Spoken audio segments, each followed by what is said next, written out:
Good evening प्यारे बच्चों, welcome to Panchal class YouTube channel. बच्चों आज आपको बहुत ही इंपॉर्टेंट टॉपिक हम कराएंगे। टॉपिक्स का बल्कि आंसर पेपर कराएंगे जो 2024 का है। ठीक है, चलो स्टार्ट करते हैं। सेक्शन ए, सेट का नाम है सेट फर्स्ट 2024 246 FS। आपको टाइमिंग मालूम है, नोटिस मालूम, टाइम 3 आवर 15 मिनट। 70 मार्क्स का क्वेश्चन होता है, 30 मार्क्स के बेटा प्रैक्टिकल्स होते हैं। ठीक है, प्रैक्टिकल के भी आपको वीडियो बना के दिखा देंगे और रीडिंग भी आपको फर्स्ट क्लास बता देंगे। चलिए अब है क्वेश्चन, देखिए पहला पढ़े आप क्वेश्चन। डी ब्रॉगली, ये है Louis de Broglie wavelength of a particle having kinetic energy के बच्चों कितना है, काइनेटिक एनर्जी ई है। तो सबसे पहले आपको लुइस डी ब्रॉगली ने दिया क्या था इक्वेशन, आपको सबसे पहले ये बताना पड़ेगा। तो देखिए आपने दिया था क्या चाहिए इक्वेशन था बेटा आपको, lambda is equal to h upon m. सबसे पहले ना ये दिया था, वास्तव में लेमडा इज इक्वल टू था एच अपॉन एम से। ये दिया था आइंस्टीन ने किसके लिए बेटा, फोटोन। ये फोटोन के लिए था और ये है किसके, वेव्स के लिए। किसके लिए था, पार्टिकल के लिए। कोई भी पार्टिकल बेटा स्पीड, प्रकाश की, लाइट की स्पीड से नहीं चल सकता, इसलिए डी ब्रॉगली को था lambda equal to h by m b. अब सुनिए क्या दिया क्वेश्चन ने, चूंकि काइनेटिक एनर्जी के ई कितना दिया, ई इज इक्वल टू होता आपने पढ़ा था बेटा हाफ एम बी स्क्वायर। सबसे पहले यहां से आप वेलोसिटी निकाल दो, v इक्वल टू कितना है बच्चों 2e आएगा और नीचे कितना आएगा m आएगा। इसका स्क्वायर रूट लगाइए और यही इक्वेशन ए आपका फर्स्ट है, इसमें वैल्यू रख दीजिए। तो लेमडा कितना आएगा, lambda equal to h upon कितना m, v का मान देखो बेटा 2e बाई एम। ठीक है, अब देखो जब इसको अंदर ले जाएंगे तो आएगा h आएगा और m आएगा 2me आएगा। वास्तव में यहाँ स्क्वायर होगा, जब स्क्वायर तो m कैंसिल हो जाएगा। तो आपका ऑप्शन नंबर क्लियर। देखिए जब इसको अंदर ले जाएंगे तो यहाँ m स्क्वायर होगा और यहाँ से m है, इस m से m क्या होगा आप देखेंगे, m हमारा m कैंसिल हो जाएगा। तो बचे कितना, लेमडा इज इक्वल टू कितना होगा आपको h by 2me। Option number कौन सही होगा आपको बच्चों, ऑप्शन नंबर आपका पहला बिल्कुल सही हो गया। ठीक है, सेकंड क्वेश्चन आपके लिए बताते हैं, जरा देखें सेकंड पार्ट। देखिए सेकंड पार्ट से मेरे देखिए, drift velocity of an electron Vd and intensity of electric field कितना दिया, E दिया। Then which relation among the following obey Ohm's law. Ohm's law के अनुसार बताएं तो सबसे पहले आपने शायद कुछ याद हो आपको, ड्रिप वेलोसिटी का जो फॉर्मूला था बेटा बी पार्ट 1 का बी है, 1 का बी होता है ड्रिप वेलोसिटी।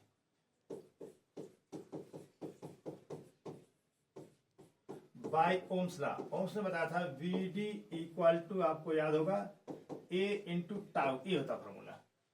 ठीक है, अब A आपको E के टर्म में चाहिए, तो A होता एक्सीलरेशन और आपने पढ़ा था since force on the particle होता बेटा कितना E इंटू ई। इलेक्ट्रॉन चूंकि मोशन करता है इलेक्ट्रॉन, तो E इंटू ई और A होगा आपका M इंटू ए। यहां से बच्चों आपको क्या निकालना पड़ेगा, A निकालिए। A की वैल्यू आएगा कितना, E बाई एम। तो देखिए Vd कितना है बच्चों, Vd इक्वल टू आएगा E by m into tau. अब आपसे पूछा गया किस रूप में वेरी कर, देखिए इसमें क्वेश्चन में क्या दिया, Vd प्रोपोर्शनल टू E। देखो यहाँ E दिख रहा है, क्योंकि E आपने देखा बच्चों क्या चीज कि स्मॉल जो E दिख रहा है वो सब कांस्टेंट है। Small E since E T and कितना बेटा एंड M आर बेटा कांस्टेंट है, और जब कांस्टेंट है इनकी वैल्यू बदलें, देखो Vd प्रोपोर्शनल टू कितना हो बच्चों E। ऑप्शन नंबर कौन सही हो आपका, ऑप्शन थर्ड बिल्कुल सही हो गया। ठीक है, आगे बढ़ते हैं, क्वेश्चन आपको बिल्कुल समझ में आ गया होगा। तो नेक्स्ट क्वेश्चन की ओर बढ़ते हैं।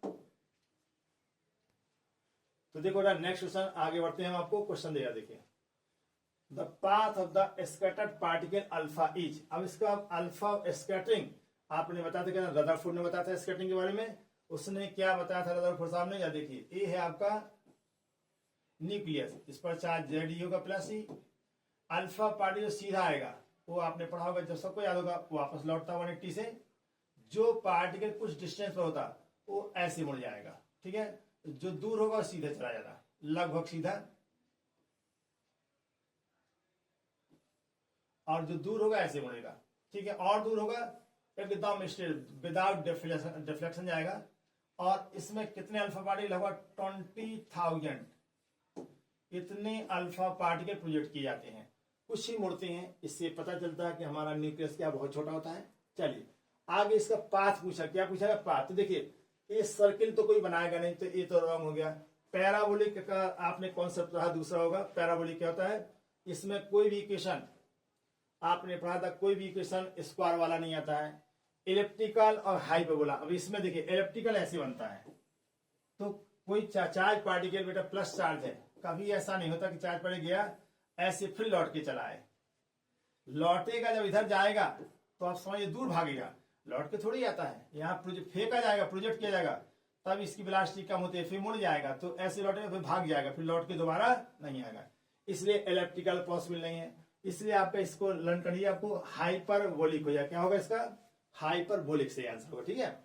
अच्छा स्ट्रेट लाइन का एक आपने पढ़ेंगे पैरामीटर, भी आपको आवश्यकता नहीं है, ये पैरामीटर कहलाता है, ये वाला ये बी कहलाता है। बी यदि 0 है तो इसका पथ हो स्ट्रेट लाइन होगा। इफ बी इक्वल टू कितना, बी का मान 0 है तो पाथ क्या, देन पाथ होगा, देन पाथ जो होगा बेटा स्ट्रेट लाइन होता है, स्ट्रेट लाइन। तो इसमें स्ट्रेट लाइन दिया नहीं है तो ये बेकार हो गया, क्योंकि बी के जिक्र नहीं किया। बी यदि कुछ है, बी ग्रेटर देन 0 से, देन पाथ क्या होगा, देन पाथ इज हाइपरबोलिक आता है। तो उम्मीद है आप समझ गए होंगे। ऑप्शन नंबर कौन सा आपका, फोर्थ, बिल्कुल सही हो गया। ठीक है। हाँ चलो बेटा, तो यहां से आपने ग्राफ किया हाइपरबोला। पैराबोला भी हम बताते हैं। पैराबोला के इक्वेशन होगा y square equal to 4x। इसमें क्या होना चाहिए बेटा, एक आपका वेरिएबल जो होना चाहिए क्वाड्रेटिक होना चाहिए, दूसरा होना चाहिए लीनियर। ठीक है, मतलब एक मतलब लीनियर होना चाहिए, पावर 1 होना चाहिए, दूसरी कितना होना चाहिए, 2 पावर होना चाहिए। ठीक है, आप इसको ऐसे भी लिख सकते हैं, एक्स स्क्वायर इक्वल टू कितना 4ay लिख सकते हैं। ये भी आपका पैराबोला कहलाता है। तो इसमें आप देखें जो एफ हो उसमें ग्राफ बनता है रिपल्सिव फोर्स में। ठीक है, तो यहां पर देखो ए आता है, आप ध्यान दीजिएगा, Q1 Q2 by are square आता है। यहां पर F into r square equal to constant कह सकते हैं। तो यहां पर इसमें क्या होना चाहिए, वाई एक साइड में होना चाहिए, लीनियर एक साइड में होना चाहिए। ठीक है, और क्वाड्रेटिक दूसरी साइड में होना चाहिए। यहां पर क्या लीनियर क्वाड्रेटिक एक साइड में है, इसलिए आपका एक पैराबोलिक नहीं बनेगा। अब बना कौन सा, बचा कौन सा, हाइपरबोलिक। इसका जो ग्राफ बनता है हाइपरबोलिक होता क्या है, ऐसे ई ज्यादा ग्राफ ऐसे बनता है। पैराबोलिक भी ऐसे ही बनता है। ठीक है, अब इसके बाद डिटेल से आपको मैथ में मिलता पोर्शन इसका, तो वहां देखिएगा, आप यहां से हाइपरबोला हो जाए। ठीक है, चलिए आगे बढ़ाते हैं, शुरू कर देंगे।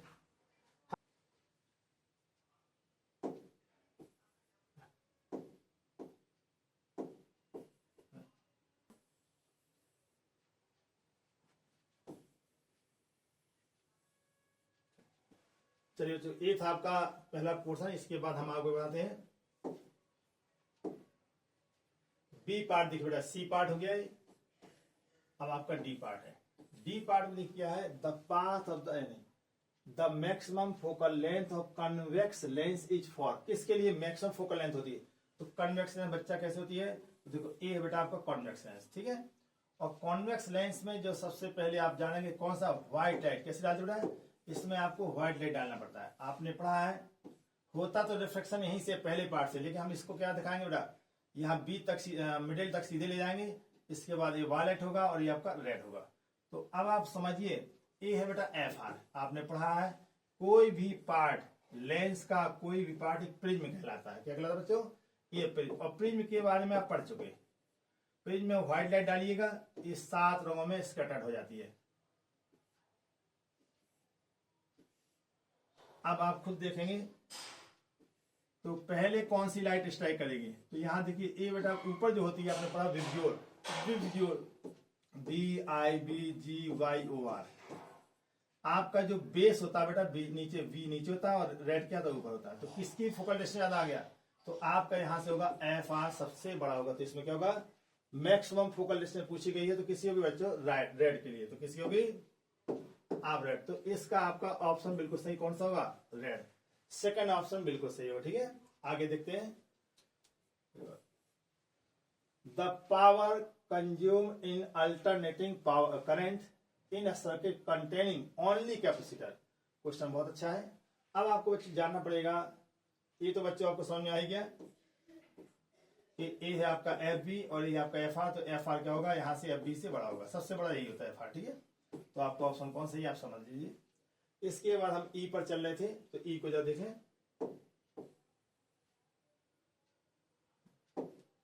चलिए, तो यहां से आपको पूछा गया अल्टरनेट पावर क्या, क्या बेटा आपको कहता है कैपेसिटर है, ओनली कैपेसिटर, ध्यान दीजिएगा। तो सब जब कैपेसिटर है V equal to V naught sine omega t, ये आपका AC वोल्टेज होगा बच्चों, और कैपेसिटर है C। अब जब C कैपेसिटर है तो सबसे पहले बेटा इसमें आपको याद रखना फेज डिफरेंस क्या होता है, क्या होगा phase difference. The power consume in alternating circuit containing properties, only capacitor है तो क्या होता है V एंड I, ये दोनों परपेंडिकुलर होते हैं, मतलब एक में कितना फेज डिफरेंस कितना होगा, देन फेज डिफरेंस क्या होगा, फेज डिफरेंस होता है बच्चों, फेज डिफरेंस होगा फाई इक्वल टू 90। अब आपने पावर पढ़ी, पावर का V आपने पढ़ा V RMS into I RMS और इंटू बेटा cos 90 हो जाएगा, और 90 की वैल्यू कितनी, 0, तो पावर कितनी आएगी आपकी, ऑप्शन नंबर सेकंड बिल्कुल आपका सही हो जाएगा। आपको क्लियर हो गया बढ़िया से।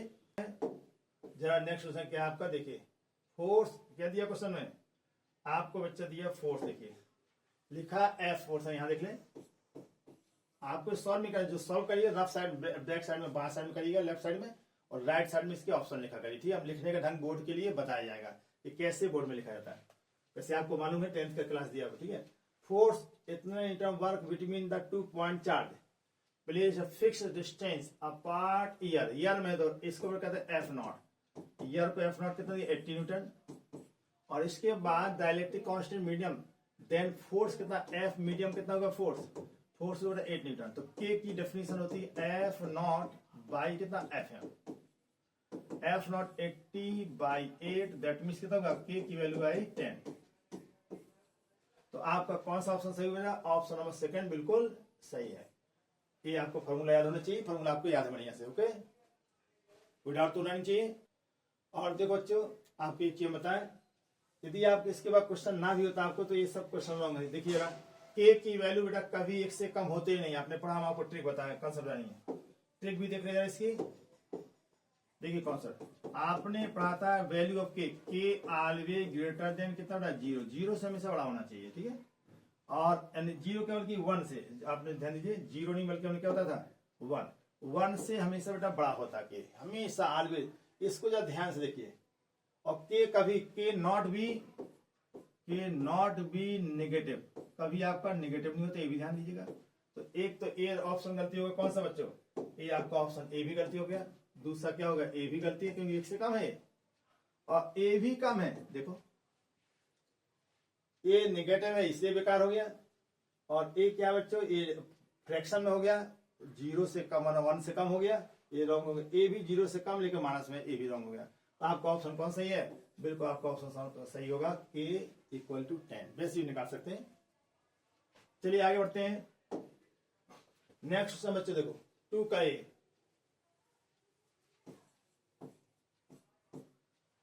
find the ratio of focal length of lens in year and then of the lens when it is emerging liquid। FA क्या पूछा गया, focal ratio FA by FL बेटा पूछा गया, ठीक है। एक क्वेश्चन में आ गया आपको, focal length in year and in water, ठीक है, lens when is emerge in water, liquid में इमर्ज करते, इसका रेशियो पूछा गया। तो सबसे पहले बेटा आपको फॉर्मूला मालूम चाहिए, हम फॉर्मूला आपको याद देना है, 1/FA is equal to ANG और 1/R1, और when lens in liquid then wave कहां से बेटा, देन रे चलेगी ट्रेवल फ्रॉम, कहां से, फ्रॉम बेटा क्या था लिक्विड से, लिक्विड टू ग्लास। तो यहां से लिखा था FL, अब जो फोकल में निकलेगी लिक्विड में निकलेगी, FL कितना होगा बच्चों, ये आएगा Lng-1 inside bracket 1/r1 minus 1/r2, ये फॉर्मूला होगा। अब आपको लाना क्या बच्चों ये बताइए, देखिए रॉन्ग ना होने पाए, आपको लाना पे एफ ए ऊपर चाहिए, तो हमें किसको किससे डिवाइड करें, तो देखिए आप देखिए यदि ऐसे डिवाइड कर दे तो एफ एल ऊपर आ जाएगा, हमें क्या करना, सेकंड इज डिवाइडेड फर्स्ट कर दीजिए, कितना है बच्चों। अब देखिए आपको 1/FL तो नीचे रहेगा, लेकिन ए कहां जाएगा, ए जाएगा ऊपर, लीजिए डिवाइड थोड़ा ध्यान से करिएगा। अब आपने फॉर्मूला पढ़ा, देखिए एफ ए वाई, तो एफ ए के स्थान पर कितना है, आपको एल एन जी कहाँ आएगा, एल एन जी आएगा ऊपर, इसको भी ध्यान दीजिएगा, बच्चे बहुत रॉन्ग करते हैं। ये आपका फॉर्मूला बन गया, इसको आप लिख सकते हैं बेटा A N G by A N L minus 1, ऐसे भी आप लिख सकते हो। डिवीजन थोड़ा ध्यान से करिएगा, जिसको ना आता है थोड़ा डिवाइड कर लीजिए कॉपी में। हाँ, अब यहाँ डिवीजन करते समय ध्यान दीजिएगा, देखिए यहाँ पर इसको देखिएगा, आप थोड़ा ट्रिक क्या ध्यान देना इसमें, इस लाइन देखिए यहाँ एफ ए क्या होता है, इनवर्सिव ऊपर, ध्यान से इतने पोर्शन को देखिए, एफ ए नीचे है तो आपका ए एन जी ऊपर आएगा, यदि एफ ए ऊपर हो तो ए एन जी कहाँ नीचे आएगा, तो यहाँ एफ ए है यहाँ पर, इससे ए एन जी आएगा नीचे, क्योंकि यहाँ इनवर्सिव प्रोपोर्शनल क्या लिखा होगा, यहाँ पर लिखा 1/FA proportional to a N g, minus 1 तो लिखेंगे ही, और लिखते F A proportional to 1/ANG, इसको देख के थोड़ा ध्यान दीजिएगा। अब देखो एफ ए ऊपर है, इसे ए एन जी हमने नीचे लिखा, तो एफ एल नीचे है तो एल एन जी ऊपर हो जाएगा, ये आपका आंसर हो गया, ठीक है। अच्छा, इसके बाद दूसरा पार्ट है इसका, 2 का बी देखें, 2 का बी, बस उसको चलिए नीचे हल कर दें। हाँ देखिए 2 का भी यहां सॉल्व हो जाएगा। क्या कह रहा है, in hydro atom what is the ionization potential of the electron in ground, ionize पहले आपको एनर्जी मालूम होनी चाहिए, तो क्या था, सबसे पहले एनर्जी ई जी ग्राउंड, आपको पूरा फॉर्मूला होता है हाइड्रोजन के लिए, ई होता है n² इंटू Z², ये फॉर्मूला होता है फॉर हाइड्रोजन, क्या होगा फॉर एच एटम, एच और जेड कितना होगा, n होगा ग्राउंड के लिए, ठीक है। तो फॉर ग्राउंड में आपका कितना होगा, n की वैल्यू कितना होता है बच्चों, 1 रखेंगे तो कितना आएगा, E1 कहलाएगा -13.6 EV, ये आपका ग्राउंड के। देखिए लेकिन पूछा क्या है, ध्यान दीजिएगा, ये पूछा क्या बच्चों, यहीं से बच्चे काफी क्वेश्चन रॉन्ग करते हैं, यहाँ पूछा आयनाइजेशन पोटेंशियल। अब आयनाइजेशन पोटेंशियल होता क्या चीज है बेटा, ये थोड़ा आपको जरूर याद होना चाहिए, ठीक है। तो क्या होता है, जरा इसको हम आपको बता दें, आयनाइजेशन पोटेंशियल आपने रीड किया होगा, it is the minimum energy required to remove electron from its orbit, या रिमूव करने का अर्थ इसको कहां पे भेज दें, इसको इनफाइनाइट पे भेज दें, कहां भेजेंगे, इनफाइनाइट पे। हम इलेक्ट्रॉन को निकालकर इनफाइनाइट पे ले जाएंगे, जो भी एनर्जी रिक्वायर्ड होगी उसको हम कहते हैं आयनाइजेशन एनर्जी कहते हैं, ठीक है। हमें पोटेंशियल चाहिए, और एनर्जी देखिए बेटा होती नेगेटिव में है, और आपने पढ़ा जब इनफाइनाइट पे आप जाओगे ई इनफाइनाइट, तो यहाँ पे एनर्जी होती 0, तो आपको एनर्जी 0 करना है। अब बताओ 13.6 में क्या हम ऐड करें कि आंसर 0 आ जाए, तो आपको ऐड करना कैसे निकालते हैं, आपको डेल्टा ई पढ़ा होगा आपने, E N minus E2 minus E1 पढ़ा था, higher energy level and lower energy level. Higher कितना बच्चों, हायर है 0 माइनस 13.6 EV, ये आएगा प्लस आएगा 13.6 EV। ये बेटा आयनाइजेशन एनर्जी निकली है, अभी आपको आयनाइजेशन पोटेंशियल से कुछ करना नहीं हमें, यहां से आप ई हटा दीजिए, ये आपका पोटेंशियल बन जाए। तो आयनाइजेशन पोटेंशियल कितना है बच्चों, तो यहां से आपको आएगा आयोनाइजेशन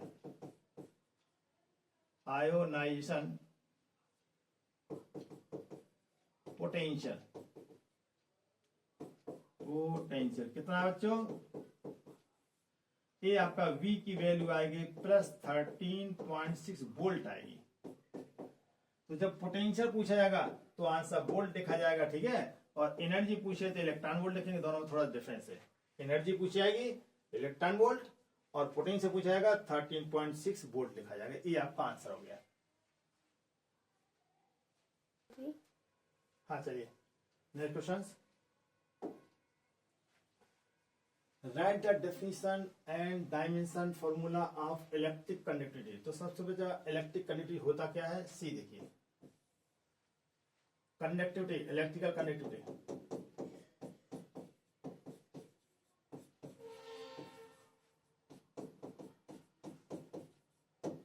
इसको कहते हैं इलेक्ट्रिकल कंडक्टिविटी सिग्मा। सिग्मा होता आपको ये आगा 1/ρ, ठीक है। अच्छा, और इसके बाद चाहे तो ये होता है सिग्मा इक्वल टू 1/ρ। अब आपने 1/ρ को जानते होंगे, रो इक्वल टू होता है E/J, ठीक है। तो यहां से आपको ये पूछा गया इसमें कि इसके डायमेंशन निकालना, डेफिनेशन डायमेंशन, तो क्या लेंगे, it is the reciprocal of, और रो क्या होता है, रो है स्पेसिफिक रेजिस्टेंस,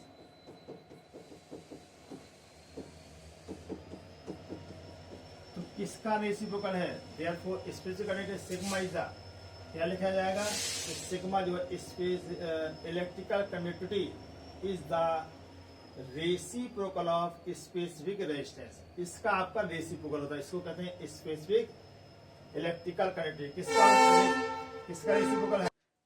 अब इसका बच्चों डायमेंशन निकालते हो, आपने पढ़ा था रो इज इक्वल टू RA/L, इस फॉर्मूला आपने होता R इक्वल टू ρL/A, ये फॉर्मूला बहुत फेमस है, आपको सबको लर्न है। यहां से रो निकाल लीजिए। अब यहां से इसका क्या पूछा, डायमेंशन पूछा, तो R बेटा स्टैंडर्ड रखिए, R को लिखेंगे V/I और इंटू A/L, ठीक है। अब यहां से देखिए रो इज इक्वल टू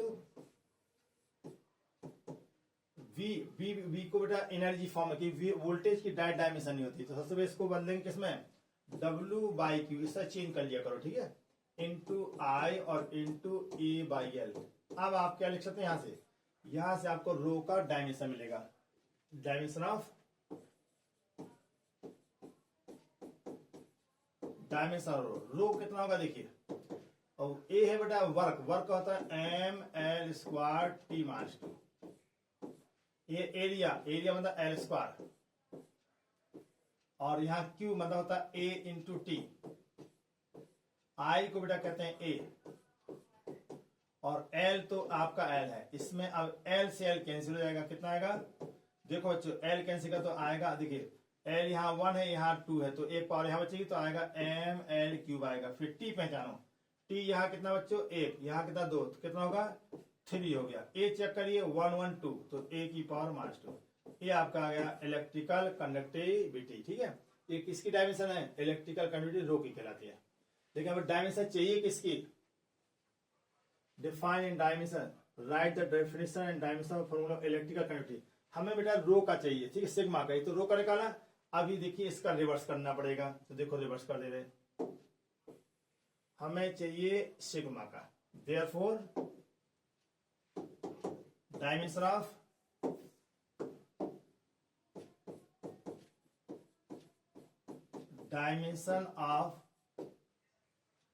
किसका बेटा, डायमेंशन ऑफ इलेक्ट्रिकल कंडक्टिविटी, इसको सिग्मा कहते हैं। ये भी पूछा था आपका रो वाला, तो कितना होगा सिग्मा, सिग्मा क्या 1/ρ है, तो इसका ठीक उल्टा कर दीजिए।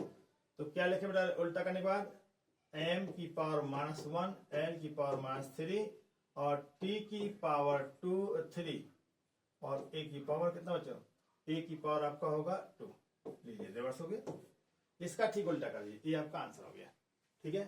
चलिए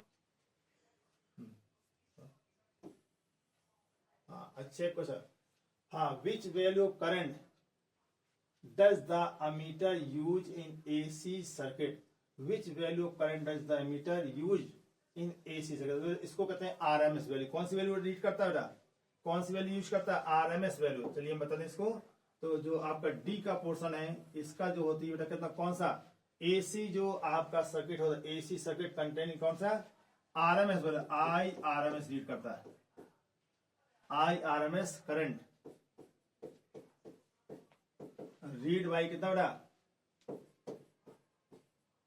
बाई अमीटर। अमीटर द्वारा आई आर करंट पढ़ी जाती है। ठीक है बच्चों। अब next question, how much charge is the hole. बहुत अच्छा क्वेश्चन बच्चों। देखिए यहाँ पर क्वेश्चन कहता है how much charge on the hole. Hole देखिए होल क्या होता है,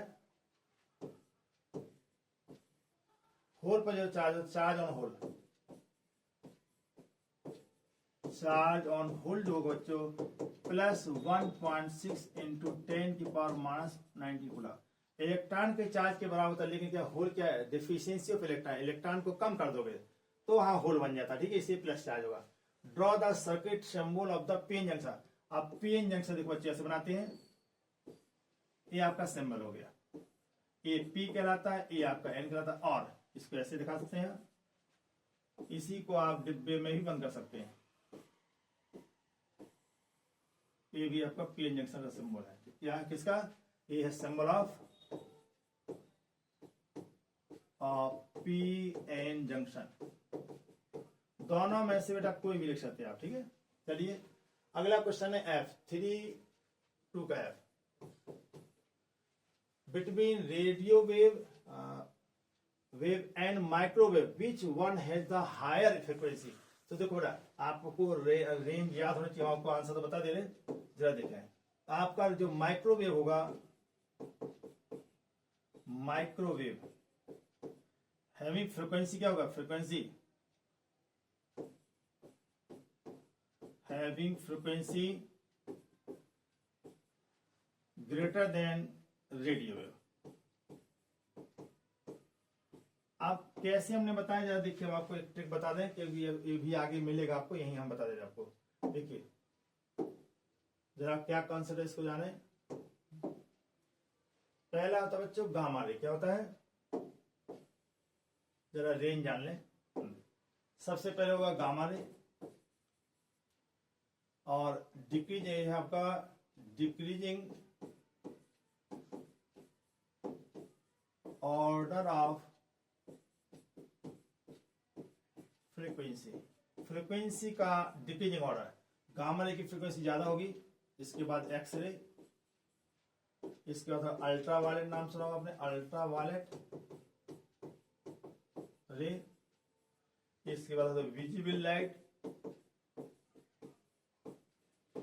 इसके बाद इंफ्रारेड,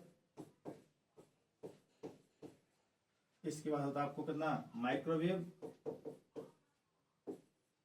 माइक्रोवेव के बाद आता है बच्चों रेडियो वेव। आप समझ गए बढ़िया से, इसमें बहुत क्वेश्चन आते हैं, इसलिए हम आपको इसको पूरा डिटेल्स बता रहे हैं। देखिए इसकी जो वेवलेंथ होती है, तो डिक्रीज ऑर्डर किसका है, ये है बच्चों आपको डिक्रीज ऑर्डर किसका, डिक्रीज ऑर्डर फ्रीक्वेंसी, या इसको कहते हैं इंक्रीज, और इसको ऐसे लिख सकते हैं increasing order of wavelength, of wavelength. बेटा एक क्वेश्चन इसमें बहुत ज्यादा, हर साल एक क्वेश्चन आपको आता है। जरा देखिए इसका जो वेवलेंथ है 10 की पावर माइनस कितना बेटा 13। चलिए तो 10 की पावर माइनस 3 मीटर टू कितना बेटा 2, 10 की पावर 11 मीटर, और यहाँ पर 10 की power minus 8 metre. Ultraviolet 10 की पावर कितना माइनस यहाँ पर होगा 7 मीटर,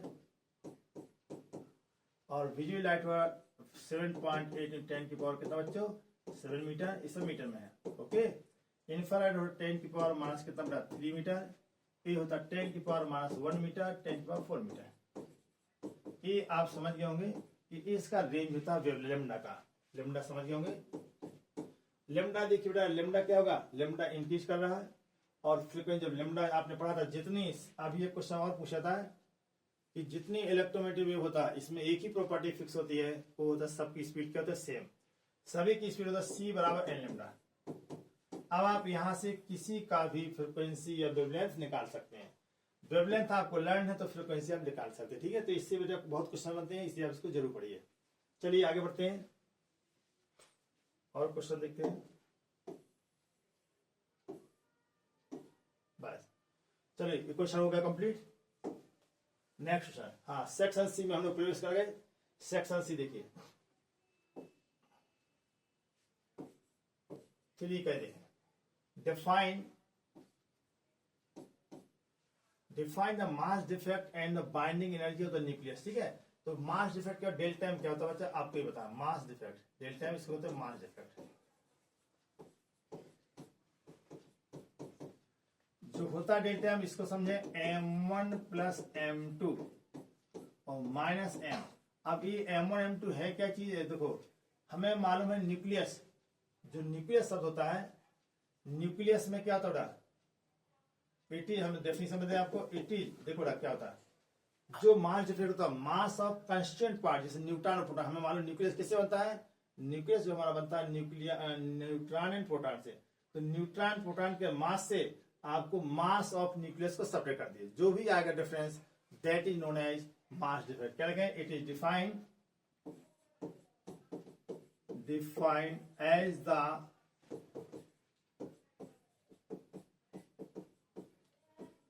difference between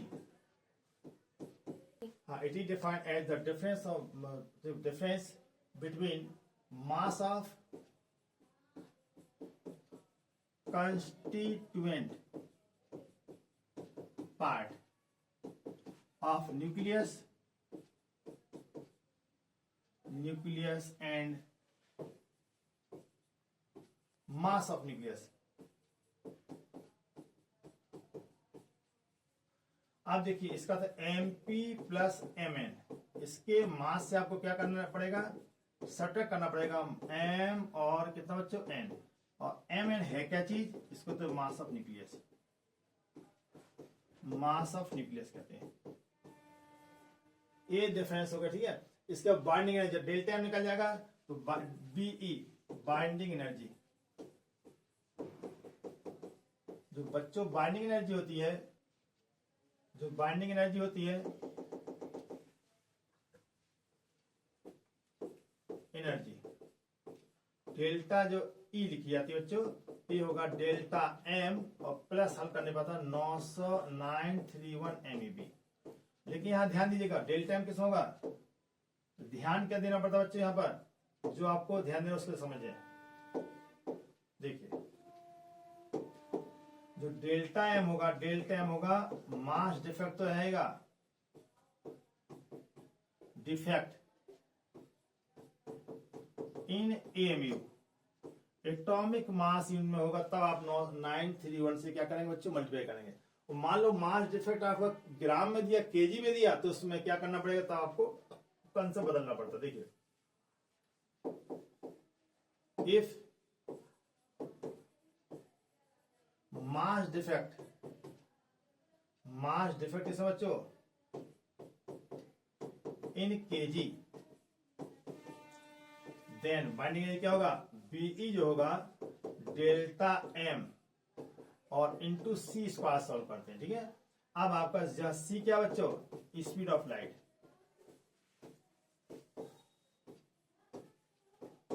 और कितनी होती है आपको सबको 3 × 10⁸ मीटर पर सेकंड, ये आपकी स्पीड। यहाँ डेल्टा एम किसमें होगा, केजी में, तब आपको इससे ये है आपको आइंस्टीन फार्मूला हो गई फिर, ठीक है बच्चों।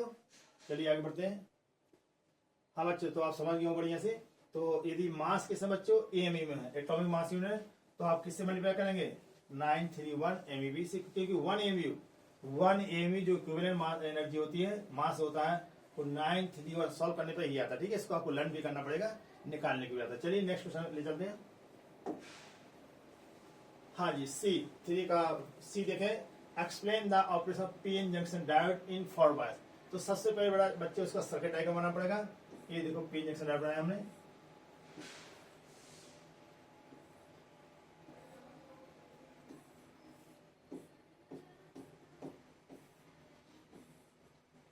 आप देखिए पीएन जंक्शन डायोड बना ले,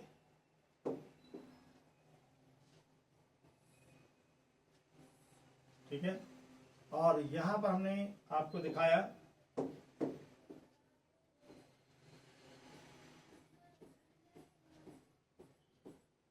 और यहां पर हमने दिखाया इलेक्ट्रॉन्स,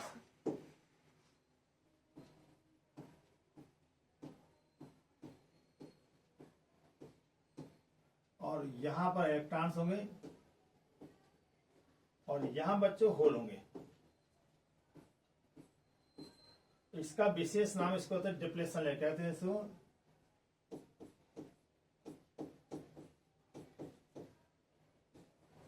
लिया, इसको डिप्रेशन कहा जाता है। और इसकी जो थिकनेस होती है बेटा कितना 10⁻⁶ मीटर के आसपास होती है, ठीक है। हाँ, यहाँ बेटा LE होता है, ठीक है। तो DEPLETI डिप्लेशन लेयर, ठीक है। अच्छा, थिकनेस कितनी होती है इसकी 10⁻⁶। तो कहते हैं explain the operation of PN junction diode in forward. ये आपका फॉरवर्ड का फिगर बन गया। जैसे हम प्लस माइनस बेटा बैटरी कनेक्ट करेंगे, हमारे जो इलेक्ट्रॉन्स होते हैं वो क्या करेंगे, इलेक्ट्रॉन आपके इधर को क्या करेंगे, आगे देखिए, ये इसको पुश करेगा, क्या बॉडी का पॉजिटिव टर्मिनल पहले कैसे जोड़ा था आपको ये बताना पड़ेगा, ठीक है। तो हमने जोड़ के दिखा दिया आपको। तो देखिए कैसे जोड़ा गया, आप देखें, बैटरी का पॉजिटिव टर्मिनल होल से जोड़ते हैं P से, और नेगेटिव टर्मिनल किससे जोड़ते हैं बच्चों, N से जोड़ते हैं। अब क्या होगा, ये इसको धक्का मारेगा, ये इसको धक्का मारेगा, जो डिफ्लेक्शन लेयर होगा कंप्रेस होगी, और उसकी थिकनेस क्या होगा, काफी कम हो जाती है, ठीक है। इसलिए आपको लिखा जाता है कि फॉरवर्ड बायस में इसका जो रेजिस्टेंस होता है पीएन जंक्शन डायोड का वह 0 होता है, उतना कम है लेकिन 0 मानते हैं। आइडियल होगा तो इसका 0 होगा, रिवर्स बायस में इसका जो रेजिस्टेंस होता है इनफाइनाइट मानते हैं, ठीक है। चलिए अब कैसे काम करेगा, तो देखिए इलेक्ट्रॉन इसको कंप्रेस करेगा, होल यहाँ जाएंगे, ऐसे मोशन करेंगे, और यहां से इसमें इलेक्ट्रॉन बेटा इधर को भागेंगे, प्लस की ओर भागेंगे, और जैसे आपका इलेक्ट्रॉन इससे जुड़ जाएगा, न्यूट्रल होगा, उसी समय यहाँ का इलेक्ट्रॉन फिर मोशन करने लगता है। इस प्रकार कंटिन्यूस करंट क्या होती है। और जैसे आपका यहाँ इलेक्ट्रॉन इस साइड में जाएगा, यहाँ से एक होल जनरेट होता है, होल पुनः किस में जाता है, आपका P में चला जाएगा, जिससे होल यदि 9 दिखाए तो 9 के 9 हमेशा बने जाएंगे, और इलेक्ट्रॉन जो कितने 9 यहाँ दिखाएंगे तो 9 हमेशा, क्योंकि जैसे यहाँ पर इलेक्ट्रॉन यहाँ धीरे करके यहाँ पहुंचेगा, यहाँ का इलेक्ट्रॉन जैसे इसका न्यूट्रल होगा होल से मिलकर, जैसे न्यूट्रल होगा उस समय यहाँ पर क्या होगा, एक इलेक्ट्रॉन एंटर करेगा, और यहाँ से एक होल जनरेट हो जाता है, क्योंकि इलेक्ट्रॉन यहाँ जैसे कम होगा तो यहाँ होल बनेगा, होल आगे बढ़ता है, इलेक्ट्रॉन उल्टा चलता है, और इसमें करंट लगातार फ्लो होती है। तो यही आपसे पूछा गया।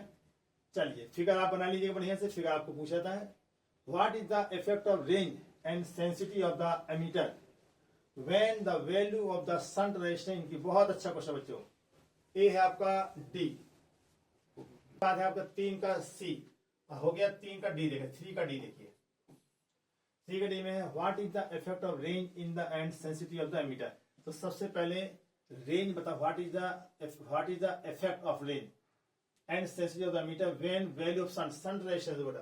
तो देखिए सबसे पहले आपको फिगर ये होता है, और यहां पर होता है बच्चों क्या चीज, ये शंट लगाया हमने, ये गैल्वेमीटर है, इसमें करंट फिक्स रहेगी IG, और ए है शंट। अब देखिए क्या कह रहा है क्वेश्चन, समझ, बहुत अच्छा क्वेश्चन है मेरा, बहुत ही अच्छा क्वेश्चन है। इसका नाम होता है गैल्वेनोमीटर, और जो शंटेड तो इसका नाम होता है एमीटर। क्या बनता है इसको, एमीटर, क्यों, जब हम शंट लगा देते हैं तो इसका नाम होता है एमीटर, ठीक। अच्छा, अब जब हमने शंट का मान बढ़ा दिया, देखिए तो इसमें क्या होगा, आपको जो करंट होगी, क्योंकि ये करंट यहाँ फ्लो नहीं हो पाएगी।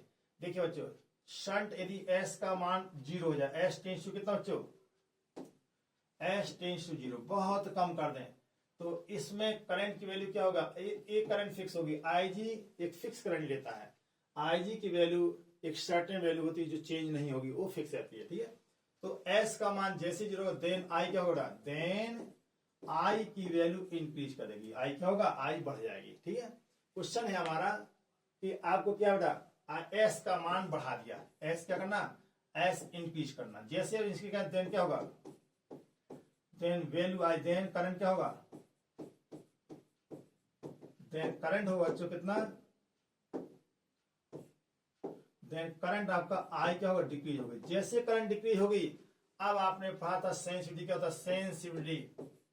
सेंसिटिविटी क्या था बेटा फॉर्मूला, ए था थीटा बाई आई, आई कम हुआ क्या होगा बेटा, थीटा तो ठीक है जो है डिफ्लेक्शन, आई जैसे कम होगा सेंसिटिविटी क्या होगी, बढ़ जाएगी, देन सेंसिटिविटी इंक्रीज। तो बच्चों बहुत अच्छा क्वेश्चन है कि इसकी सेंसिटिविटी क्या होगा, बढ़ जाएगी, और लेकिन क्या करंट की वैल्यू क्या होगा, डिक्रीज हो जाएगी। तो लिखा क्वेश्चन, रेंज क्या होगा, रेंज आपका करंट का रेंज कम हो जाएगा, तो रेजिस्टेंस जैसे बढ़ाएंगे करंट की वैल्यू का, देखो क्या है, S की वैल्यू बढ़ेगी, देन करंट की वैल्यू डिक्रीज होगी, तो रेंज कम हो जाएगा, लेकिन सेंसिटिविटी क्या हो जाएगी, इंक्रीज हो जाएगी। बहुत अच्छा क्वेश्चन है। हाँ बच्चों, एक क्वेश्चन छूट गया था, इसको भी जरा आपको बता दें। क्वेश्चन क्या है, ये छूट गया हमारा, तो इसको भी बताएं। डबल कन्वेक्शन, 3 का बी छूटा, तो 3 का बी देख लें आप। A double concave lens has to be made of from the crown glass. How much should be the radii of surface of lens be kept to make the power of lens? तो देखो ना, आपको lens का power मालूम, P, power को कहते हैं P, P equal to कहते हैं power, P equal to P दिया बेटा मास 2.5T। यहां से इसका F निकल जाएगा, क्या बच्चों, 1/F इक्वल टू 1/P। क्या तो P इक्वल, चलो चलो हाँ बेटा, ये देखो हमने खत्म। देखिए अब यहाँ पर देखिए आपको F इक्वल टू होता है बेटा, F इक्वल टू 1/P, ये फॉर्मूला होता है। और ये होना चाहिए डायमीटर में होना चाहिए, या लिख सकते हैं 100 अपॉन कितना बच्चों, P, तो अब आपका सेंटीमीटर में आएगा। ठीक है, तो P कितना 100 तो रहेगा, यहाँ पर P आपका माइनस में, तो प्लस से रखा, ये माइनस 2.5। ठीक है, तो F का मान आएगा -40, डिवाइड कर लीजिएगा, 40 आपको सेंटीमीटर आएगा। तो F की वैल्यू 40 सेंटीमीटर आ गई। ठीक है, ये आपका 40 सेमी। इसके बाद के इसकी रेडियाई निकालिए। रेडियाई का बच्चों फॉर्मूला आपको याद होना चाहिए। रेडियाई देखिए, फॉर्मूला हम आपको बताते हैं कैसे हमारा हल होगा। चलिए, हाँ देखिए, आपने पढ़ा था since 1/F is equal to n-1, और यहां पर बेटा दिया 1/R1 माइनस 1/R2, ये आपका फॉर्मूला था। ठीक है, जनरल फॉर्मूला। अब आपको लिखे, ये ध्यान देना चाहिए कि R1 R2 होगा किसमें। देखो यहां से बच्चों R1 R2 सेम है, तो R1 इक्वल टू, ध्यान दिए कॉनकेव के लिए, फॉर कॉनकेव आपको याद होगा R1 की वैल्यू प्लस होती है, R1 की वैल्यू क्या होगा बच्चों, ये होती माइनस होगी, और R2 की वैल्यू प्लस होगी। क्या होगी, इसको हम फिगर में दिखा दें आपको। देखिए क्या यही बेटा कनकेव है, चेक करो। और ए पहला पृष्ठ है P2, तो यहां पर बेटा इसका होगा R1, और इस साइड में तो R2। तो R2 देखो बच्चों क्या है, R2 देखिए दाएं साइड में इसे प्लस में आएगी, R1 बाएं साइड में, लेफ्ट साइड में इसे माइनस आएगी। तो यहां पर आप विथ साइन रखिएगा। 1/F कितना, 1/F का मान 40 रखोगे, और यहाँ पर n है बेटा कितना, n आपको निकालना है, नहीं आपको निकालना, व्हाट इज n दिया है, n का मान दिया बेटा क्वेश्चन में 1.65 दिया, तो रखेंगे 1.65 दिया है। ठीक, यही दिया है, तो 1.65 और -1, 1.65 -1 हो गया, और 1/R, तो -1 किसमें होगा, R आपका नेगेटिव में होगा, और तो चूंकि दोनों बराबर है, इससे -1 प्लस R को आप चूंकि दोनों हमारा क्या है बच्चों, दोनों का दोनों R हमारा इक्वल है। तो देखिए इसको सॉल्व करेंगे, माइनस बाहर आएगा, -0.65 हमने सॉल्व भी करते जा रहे हैं, और इनटू बच्चों के अंदर 2/R आएगा। ठीक, जब 2/R आएगा, तो यहां से इसको सॉल्व करिए, तो आएगा -1.3/R आएगा। ठीक है, अब हमें क्या करना बेटा, इसकी R निकालना है। क्या निकालना है, R। तो देखिए R हमारा निकल जाएगा, माइनस से माइनस कैंसिल, क्रॉस मल्टीप्लिकेशन करिए, तो आपका आएगा R is equal to 1.3 into 40, तो 52 cm। तो आपका रेडियस कितनी हो बेटा, रेडियस है 52। ठीक है, 52 हो गया बेटा। अब यहाँ पर R1 पूछा है, तो R1 आपको कितना, R1 आपका माइनस में आएगा, 52 cm आएगा, एंड R2 कितना है बच्चों, प्लस 52 cm। यही आपसे पूछा गया। चलो बच्चों, और शेष क्वेश्चंस, ये आपका क्वेश्चन सेट होगा, और ये सेट आपको कल पूरा कराया जाएगा। ठीक है, नेक्स्ट वीडियो में आपको पूरा बताया जाएगा। तो यहाँ तक आप इसको रोक दे रहे हैं, वीडियो लंबा होता जा रहा है। ठीक बच्चों, गुड नाइट।